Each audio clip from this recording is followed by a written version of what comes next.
যেহেতু তন্ময়ের জন্মদিনের পরের দিনই আমাদের পুরী বেরিয়ে যাওয়ার একটা প্রোগ্রাম ছিল, তাই এবার দিনটাকে আধাআধি ভাগ করা হয়েছিল নিরামিষ আর আমিষ আহারে। সন্ধেবেলা বন্ধুদের সঙ্গে জমজমাট একটা আড্ডা হলো তন্ময়। সুপ্রজিৎ আমায় বলেছে যে ওর লেট হবে, তাই রমিত আগে চলে আসুক, ও ডিরেক্ট চলে আসে। তারপর সুপ্রজিৎ এসছে সন্ধ্যে 7টায়, আর রমিত এসছে 8:45। আজকে একটা লোককেও চাপা না দিয়ে আমি পেয়েছি।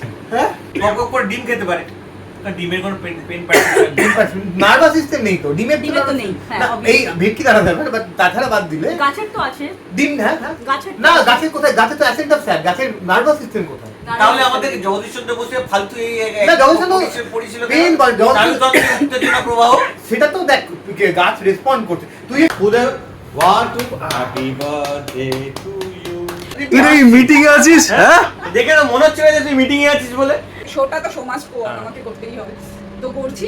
আমার স্পিচারের ছেলেটা আমার অবস্থা দেখে বললো, দিদি তুমি একটু 10 মিনিটের ব্রেক নাও, 10 মিনিট আমি সামলে নেবো বলে টান টান উত্তেজনা ওইদিকে ওদিকে পাঠা আমি কাছে মানে বাবাও কাছে। এইবার বাড়ি মানে এটা ডিফিকাল্ট, মানে এতদিন একটা মানে বাবা মায়ের সাথে থেকে মানে তার পুরো ডিসিশনের এগেইনস্টে আসা, ইটস আ বিগ ডিল। তারপর আমি কি দিলাম, ওকে ফোন করে বললাম আমার বাবা যদি তোকে একটা থাপ্পড়ও মারে, বাড়ির ভেতরে এসে বাবাকে বলে বাবার সামনে নিয়ে ঠিক। আরে কে থাপ্পড়টা খেয়েছিল কি? না ইমোশনাল হয়ে গেছিল তো।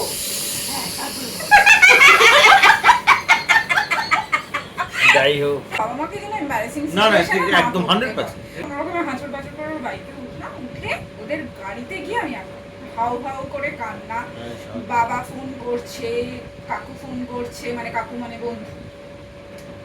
তো নরেন্দ্রপুরে ওর দাদুর বাড়িতে আমার আইবুড়ো ভাত হয়েছে, আর আমি খুব ভয় ভয় পেয়েছিলাম। কিন্তু আমি না সবার আগে বাবার নজর তুই দিয়ে খা দেখছি খা ভাইয়া, যে চাপে বাবা আছে। এই বিষয়টাকে কিভাবে দেখছে। খা খা খা, আমি ফলে তারপর বাবাকে যাতে সুদ হ্যাঁ, করতে পারি, হ্যাঁ, আমার ঠিক। সেইটা আগে ঠিক, ঠিক, priority ঠিক। ছিল। মানে এইবার এতদিনের সম্পর্ক এরকম ভাবে হট করে চেয়ে আসা মানে একটা চাপের ব্যাপার। আর বিশেষ করে বাবার Agreed, জীবনের পিলার। এটা নিয়ে কোনো প্রশ্ন নেই।